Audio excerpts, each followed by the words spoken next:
All right, gentlemen, we are coming back to you again with another video. I want to talk about some big current events that have been going on in the dating world. And this was a huge story last week. I just want to give my thoughts on it. I commented a little bit about it on Twitter, but I am talking about the Sarah Brady, Jonah Hill debacle. So a little background for people. Sarah Brady, Jonah Hill's ex, who is a professional surfer, released all these text messages from her relationship with Jonah and was basically saying that he was controlling and he was emotionally abusive. And essentially what the text message says, it's basically, hey, you're taking all these shots with other guys and you're, basically doing all these, like showing yourself off in a bikini and you're spending time with other guys. And, this isn't, if you want to do this, if you have to do this, if it makes you feel good to do this for your career and for yourself, go ahead, do it.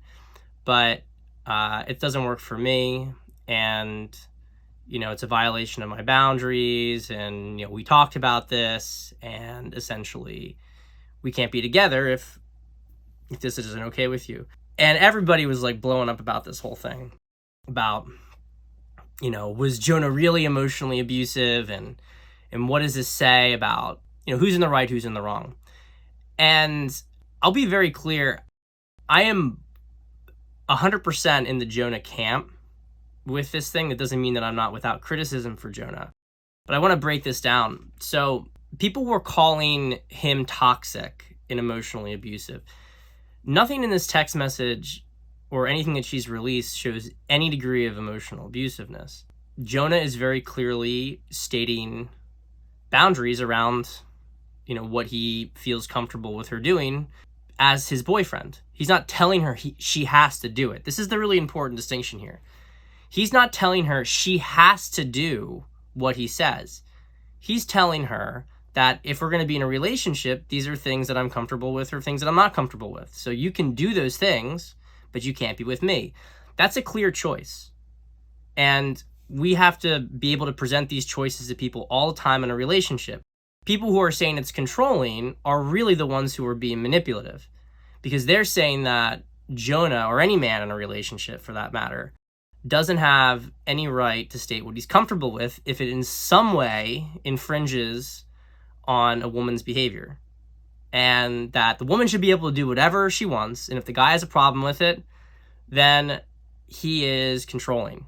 And that is toxic femininity. And that's one of the huge things that we see going on today.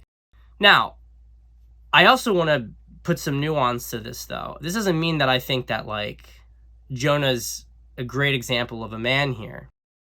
Sarah Brady is a professional surfer.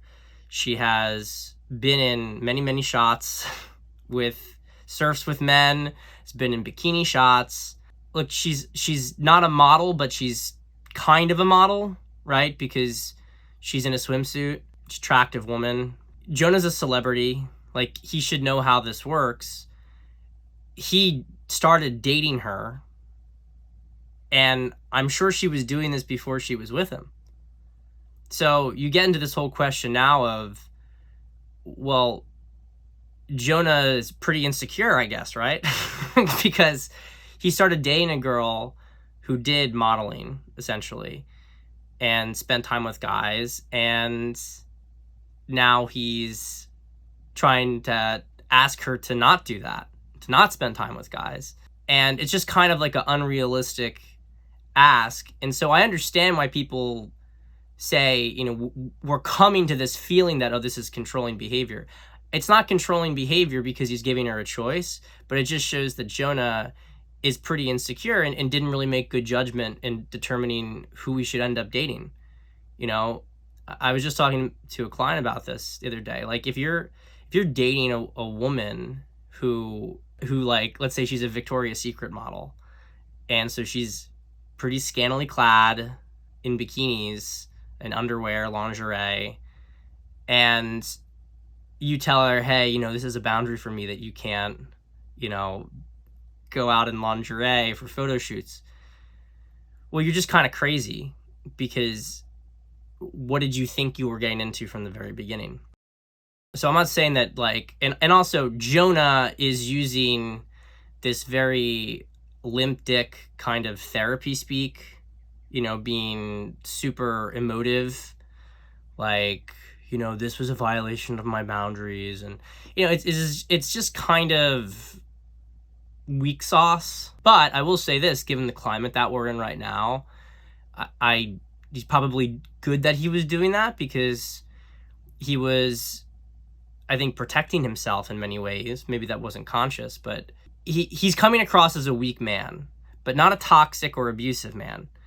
And I'm sure he was whiny and insecure and would throw tantrums in the relationship in person. I'm also sure that she probably provoked him a lot, and that there were things that she was doing that was making him feel more insecure. And I know that because of the way that she even responded to the whole thing. Because now let's keep in mind this bigger context, and which is why I am still on Jonah's side with the whole thing.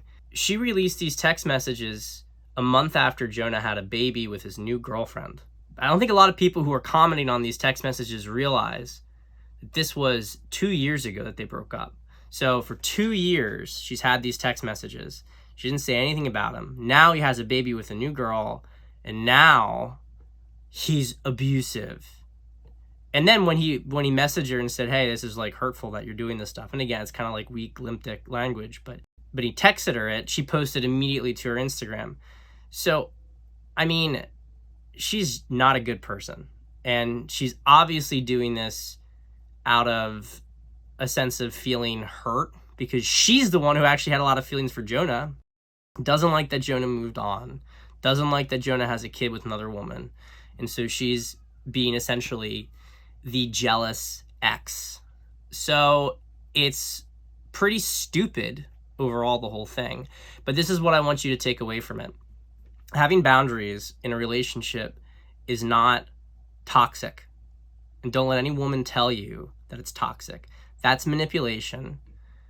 That's gaslighting, that you're somehow a bad person because you have certain expectations and standards that you want. You know, we could take this to a whole different degree, and, you know, she could say, I can sleep with whoever I want. Doesn't mean that, you know, you can't have a problem with that. You're controlling me.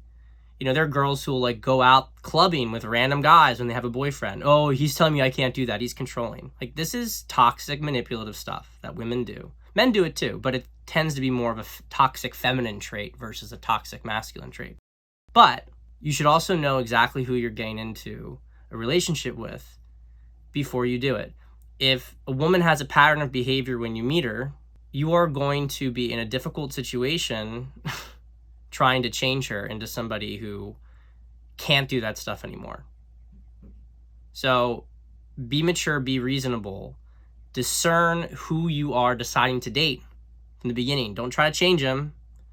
You are not going to be able to make many changes on that front. Beyond basic stuff like a girl's single and she talks to guys and then she's in a relationship, you know, she's not flirting anymore. Beyond some sort of basic expectations, if she has a certain lifestyle, you trying to completely tell her to cut that lifestyle out, it's not going to go well for you. You have to accept women more or less where they're at. Yes, they can grow. Yes, they can change, but they're not going to change that much. See you next time. Oh, and if you want to learn how women operate, if you want to learn how to attract women, and you want to understand how to read which women are keepers and which ones aren't, get my masterclass. The link is in the description below.